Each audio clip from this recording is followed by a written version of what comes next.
Faustino de Sinash presenta a Heldren Solórzano, especialista en criminología costarricense.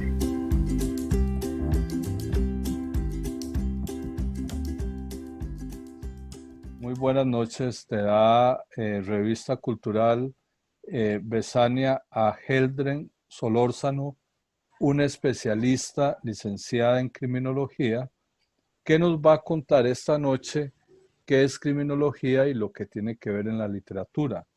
Heldren, muchas gracias por acompañarnos y aclararnos en buena medida a algunos escritores que nos interesa de manera muy especial la criminología en la literatura. Buenas noches, Heldren. Buenas noches, don Faustino. Para mí siempre es un gusto conversar con usted y en esta ocasión, Igualmente, en la medida de lo posible, poder contribuir también con el gremio de los artistas y las artistas, que yo creo que la vida misma es un arte. Todos nos dedicamos a un arte ligeramente distinto, pero el de ustedes es maravilloso porque es capaz incluso de motivar a otros, ¿verdad? Claro. Podrían ser ustedes grandes productores de todas las ciencias y, ¿por qué no, ser productores de nuevos criminólogos también? Claro, claro. Heldren, ¿qué es criminología y qué se ajusta la criminología a la literatura? ¿Tiene algo que ver? Yo diría que tiene todo que ver. Okay. Primero, habría que aclarar que la criminología se puede entender en dos sentidos. Ajá. Existe la criminología teórica, que estudia Ajá. el fenómeno criminal, ¿verdad? Y que intenta establecer modelos de control social.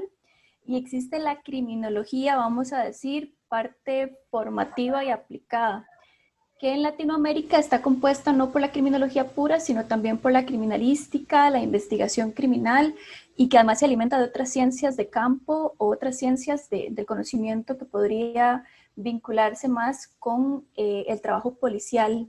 Wow.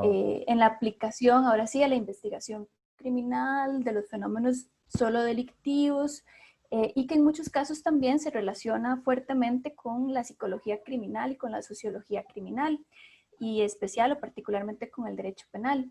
Entonces existen estos como estos dos grandes conceptos de criminología, que no que uno sea mejor que el otro, que uno sea más interesante que el otro. La criminología, teóricamente hablando, es solo una, esta, ¿verdad? La del estudio del fenómeno criminal.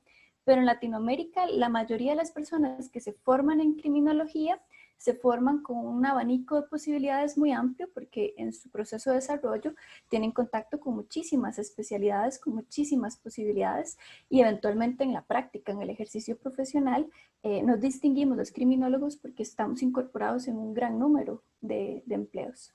Claro. Ahora bien, me hablas de América Latina. ¿Hay una diferencia entre la criminología latinoamericana a la europea o a la norteamericana? ¿Marcan algunas diferencias?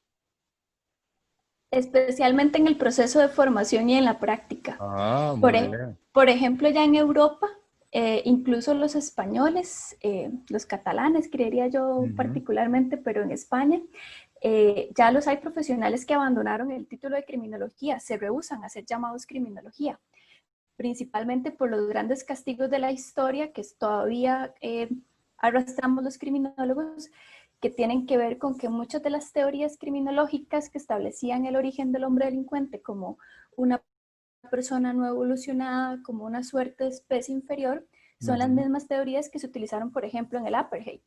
Y ningún criminólogo dijo que no estaba bien, que no era correcto. Okay. Además, la criminología en Europa ha sido fuertemente criticada por haberse quedado estancada en una serie de modelos teóricos que no explicaron, por ejemplo, la evolución del fenómeno criminal corporativo, de los crímenes de Estado, de los grandes desastres de la humanidad, de los grandes inconvenientes que tenemos hoy con la destrucción del medio ambiente. Entonces ya en Europa, los criminólogos, por ejemplo, han evolucionado lo que se llama sociología jurídico-penal. En Latinoamérica nosotros tenemos una fuertísima influencia de la llamada criminología latinoamericana, que se desarrolló más o menos en 1970. Lolita de Nillar, Rosa del Olmo, Alessandro Barata, desarrollaron posiciones que tenían mucha influencia principalmente en el sistema penitenciario.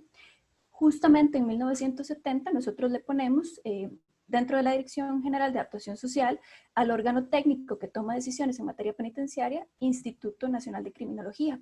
Una de las primeras veces en la que vemos la palabra criminología práctica en el contexto costarricense. Ok, ok. Ahora bien, Heldren, pasando al otro lado, los criminólogos, especialmente, ¿qué literatura leen en su medio? O sea, leen obviamente todo lo que tiene que ver con lo jurídico y demás, pero Claro. leen novelas de crímenes y ven programas de crímenes. Yo creo que la mayoría antes de ser criminólogos, o más o menos por ahí de cuando iban descubriendo que querían ser criminólogos, se sintieron atraídos por el llamado género negro, que en la criminología se le llama así, el Ajá, género negro, sí. artístico, de la narconovela, el género relacionado con la violencia, con los crímenes y todo lo demás, ¿verdad? O se vieron atraídos por la literatura, y yo podría hablar incluso de mi propia experiencia, ¿verdad?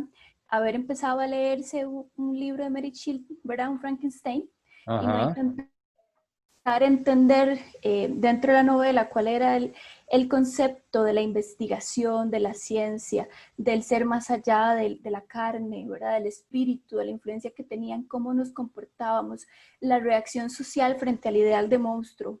¿Quién Oh, era el monstruo? ¿Verdad? ¿Verdad? sí. Una Agatha Christie, cerrar el libro antes de que se resolviera el crimen y decir, ¿quién se robó la joya? ¿Dónde está? ¿Dónde Muy está el bien, diamante? muy bien, ¿Verdad? muy bien, muy Entonces, bien. yo creo que todos en algún momento, y si no fue así, pues bueno, creería que si no, bueno, si no fue tan formal o al menos tan ilustrado, vamos, podría haber sido un CSI, un Criminal Minds, Claro. pero bien que mal, eso lleva o orienta a las personas de alguna u otra forma a intentar satisfacer esa curiosidad y buscar nueva literatura. Y cuando uno se va a la literatura, uno se da cuenta que básicamente existen una gran cantidad de autores de diversos géneros, no solo novela, ¿verdad? Diversísimos Ujú. géneros que han hablado sobre misterios, sobre investigación, sobre la complejidad del comportamiento humano. A mí nunca se me va a olvidar que a los 9 años mi papá me mandó a leer La Odisea de la Ilíada y Troya, ¿verdad? Que es una historia larguísima, pero que además se convierte en un componente que lo obliga a uno a intentar entender la relación de los seres humanos con el entorno, la búsqueda de los ideales, el conflicto, ¿verdad? La relación con la motivación sentimental, cómo las diferencias entre personas pueden generar grandes catástrofes en civilizaciones completas. Y pues bueno, otras incluso un poco menos compleja. Cuando estamos en el colegio y nos mandan a leernos un Edgar Allan Poe, ¿verdad? Un Crónicas de una muerte anunciada. Claro. Quien no haya sentido que se le erizaba la piel cuando se describe el proceso de eventración de una persona, o sea, abrirle el estómago a alguien, sacarle las vísceras, ¿verdad? Probablemente ahí algunos empezaron a descubrir que tenían una curiosidad más allá del simplemente quedarse con los hechos narrados, que querían Claro. seguir descubriendo, que querían seguir profundizando. Y esos son los potenciales criminólogos del hoy. Wow. Mira, muy cierto, muy cierto. Claro, claro. Y si no, pues probablemente anden por ahí muchos criminólogos frustrados, Sí, sí. Me lo decís a mí. que se quedaron con las ganas de querer saber más, ¿verdad? Sí, Y pues es sí. cierto, es cierto. Pero es que la criminología es muy interesante. En la literatura, estos programas de Criminal Hay Más, ID, etcétera, hay, Ajá. hay, hay unas cosas muy interesantes que ya están en la literatura. Y bueno, y captar esto es una maravilla. Heldren, criminología es una carrera de 3 años, algo así. ¿Existen talleres para criminólogos, digamos, de refrescamiento, donde tenga que ver precisamente la literatura?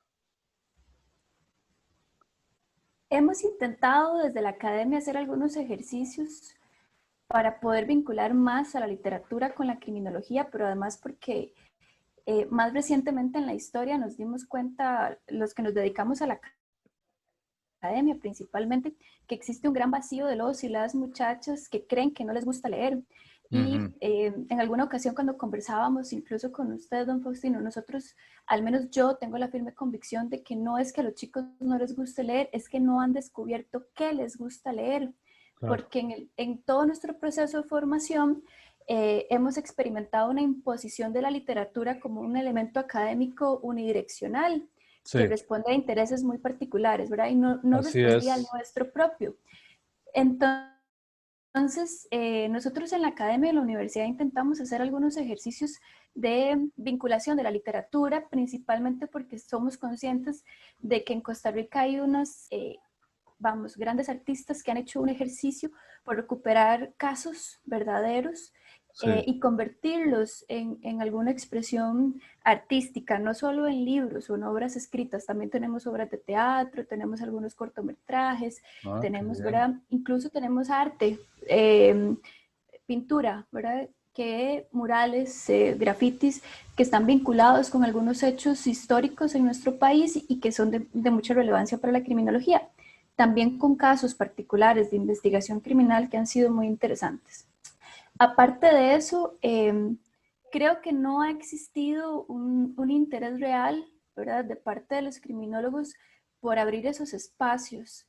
Creo que también es uno de los grandes vacíos de la criminología en nuestro país. En alguna ocasión que tuvimos la oportunidad de salir y compartir con profesionales de otros países, lo primero que notamos así de buenas a primeras es que los criminólogos que iban en esta representación de Costa Rica tenían un nivel maravilloso, estudiantes y docentes, pero nadie lo sabía porque los costarricenses no estamos acostumbrados a escribir y menos cuando se trata de ramas o áreas profesionales. Estamos acostumbrados a ver grandes autores en derecho penal, derecho administrativo, derecho civil. A nivel internacional somos referentes en derecho penal juvenil, por ejemplo. Tenemos grandes profesionales en criminología en nuestro país que tienen una gran capacidad, que han hecho grandes adelantos incluso, que se codean con profesionales de otros países, pero no escriben. Y claro, como no escriben, entonces no tenemos este contacto con la literatura. Y más bien lo que hemos encontrado es que el gremio cultural, artístico de nuestro país nos ha hecho el favor de realimentarnos con sus obras, pero muy poco ha sido el ejercicio de nuestra parte como criminólogos de generar ese espacio de sustentación para que se pueda crear más contenido escrito, por ejemplo. Ok.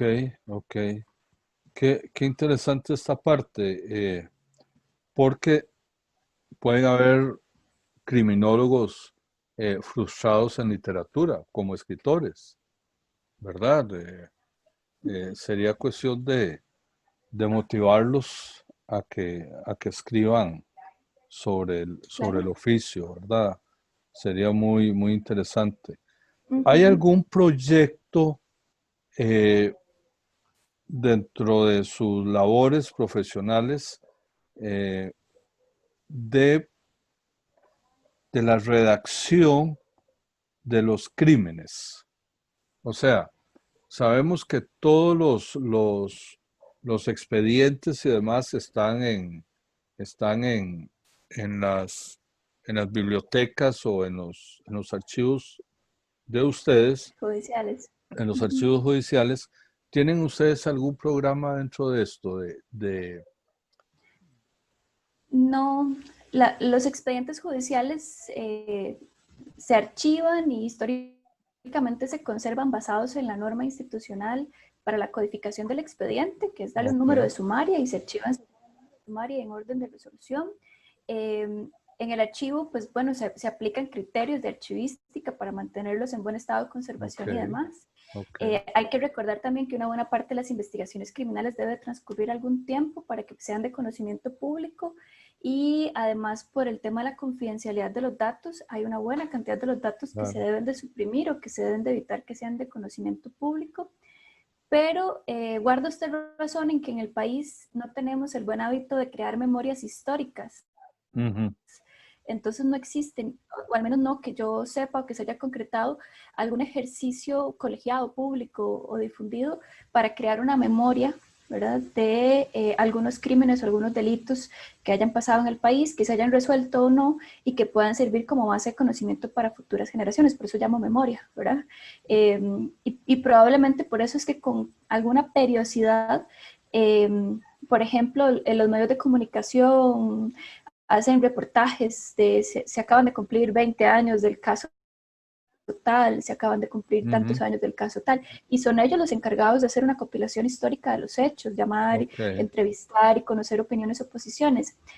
Lo malo de que no existe una memoria histórica es que cuando las personas que tienen ese conocimiento más particular del hecho, que no solo era lo que se contenía en el expediente de investigación criminal, sino lo que queda, por ejemplo, con el investigador, que en el proceso de investigación hay un ejercicio de alcanzar la verdad real de los hechos, ¿verdad? Intentar reconstruir los hechos, pero como seres humanos en ese proceso de investigación también logramos captar sentimientos, emociones.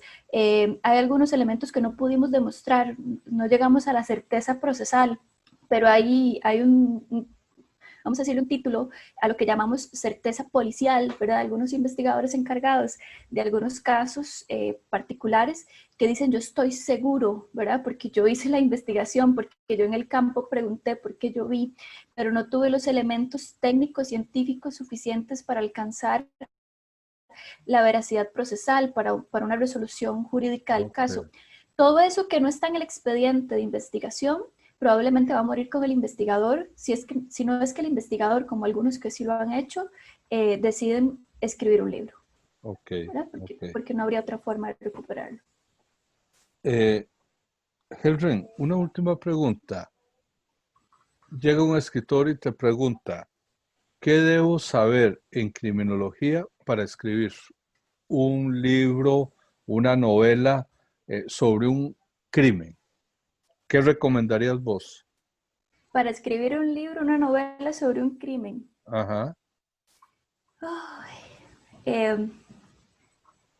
Es que hay tantos casos tan interesantes en nuestro país que a mí me parezcan completamente editables, ¿verdad? Para convertir en un libro. Yo no sé si recordamos el caso este complejo de la pareja de norteamericanos que el caballero apareció muerto aparentemente por suicidio en su casa de habitación, ¿verdad? Que era además una fortaleza. Es un caso interesantísimo, pero interesantísimo porque implica una serie de elementos técnicos de investigación criminal, pero además el proceso penal llevado a cabo para poder resolver la situación jurídica del fondo fue sumamente complejo. Los intereses que habían de por medio eran de por sí interesantes. Bueno, tenía que ver con bienes, con valores, con joyería, con arte. Las pericias técnicas tuvieron seriosísimas dificultades para poder realizarse, y si a eso le sumamos que unos años después el jefe de seguridad de esa casa, que fue la primera persona en llegar al sitio del suceso, fue detenido con un cargamento de droga y es un exfuncionario del Ministerio de Seguridad Pública de alto nivel, le damos un vuelco, una relación a la historia realmente interesante. A mí me parece una historia de esas muy lindas. Yo siempre le cuento a mis estudiantes que a mí nunca se me va a olvidar cuando un investigador del Poder Judicial, siendo yo todavía estudiante, pasando ahí por las aulas, en una ocasión que tuvimos la oportunidad de hablar, me dijo que en Costa Rica es tal vez, intenté buscarlo y no lo encontraba en ninguna otra parte. Costa Rica es tal vez el único país en el mundo en el que se cree que un psicópata mató a otro. Cuando operaba el psicópata que mataba a las parejas en los cafetales, para decirlo así en términos más cortos, se creía que había un nicaragüense que estaba relacionado con esos hechos. Cierto. Muy cercano en la historia también operó en el país el famoso, voy a decirlo en términos despectivos, peyorativos, pero ese fue el término que se le dio, el matanicas. Se cree que el matanicas interceptó a este nicaragüense que era parte del psicópata en un bar, aparentemente lo drogó y se lo llevó hacia el Surquí, y al día siguiente el matanicas apareció, bueno, el sospechoso de ser el matanicas apareció muerto en el Surquí. Sería una de las pocas ocasiones en la historia en la que se cree que un psicópata mató a otro. Y probablemente ninguno de los dos sabían a qué se dedicaban. Muy bien, muy bien. Muy buen título, ¿ah? Muy ¿verdad? buen título, claro. Eso es muy interesante. Muy interesante, muy rico. Y ni se diga para acá la historia del defensor de los derechos de la dignidad de la mujer que hizo la denuncia pública en el centro de San José de un señor que estaba presuntamente haciendo una grabación de la ropa interior de una chica, ¿verdad? Que sale en medios de comunicación diciendo que él está muy indignado porque tiene esposa y además está embarazada de una nena. Después aparece víctima supuestamente de un delito de robo modalidad asalto en el que lo privan de su vida. Y la investigación finaliza con que su amante se dio cuenta por la noticia de que era un hombre casado que esperaba una hija y en conjunto con la hija del amante se pusieron de acuerdo, contrataron unos sicarios y lo mandaron a matar haciendo parecer que era un delito de robo modalidad asalto. Eso es lo que yo le digo a los chicos de novela, ¿verdad? Claro, Esas claro. cosas que uno cree que no pasan y suceden en nuestro país tan chiquitico y que hayamos albergado tantos hechos tan complejos, da mucho cierto, que pensar. Es cierto, es cierto. Helren, quiero darte las gracias muy especialmente porque hemos aprendido un montón y nos has mandado a investigar para que escribamos sobre algunos casos muy interesantes. Helren, revista Besania te da las gracias y espero que haya otra oportunidad para poder conversar con vos. Para mí hablar con usted, don Faustino, siempre es un gusto y hablar de criminología lo es aún más. Y si los podemos hacer los dos juntos, maravilloso. Perfecto. Buenas noches, Henry.